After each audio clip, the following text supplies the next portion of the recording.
বিলাসীপাৰাৰ আথানীত প্ৰদেশ কংগ্ৰেছে নিযুক্তি দিলে ব্লক কংগ্ৰেছৰ সভাপতি মুস্তাফিজুৰ ৰহমানক ব্লক কংগ্ৰেছৰ সভাপতিৰ দায়িত্ব এপিচিচিৰ সভাপতি ভূপেন বৰাৰ।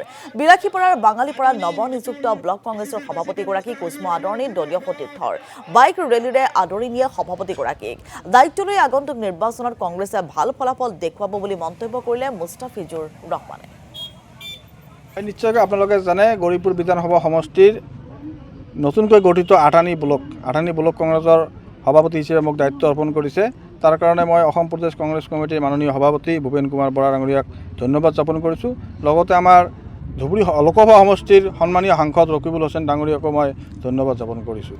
ইতিমধ্যে আনুষ্ঠানিকভাৱে ঘোষণা হৈছে ব্লক প্ৰেচিডেণ্ট হোৱাৰ লগে লগে আমাৰ দলীয় কৰ্মীসকলে আজি আপোনাৰ এই আঠানী ব্লকৰ যি ষ্টাৰ্টিং পইণ্ট আপোনাৰ বাঙালীপাৰা ইয়াতে প্ৰায় 200-300 মান বাইক আৰু আমাৰ কংগ্ৰেছ কৰ্মী সকলোৱে আহি আমাক ইয়াতে উষ্ম আদৰণি গামোচা দি জনাইছে। আৰু ইমান উৎসাহ আমাৰ কংগ্ৰেছ দলৰ ৱাৰ্কাৰৰ মাজত দেখি আমি আগন্তুক দিনত পঞ্চায়ত নিৰ্বাচনে হওক বা আমাৰ বিধানসভা নিৰ্বাচনে হওক আমি যে আৰু ভাল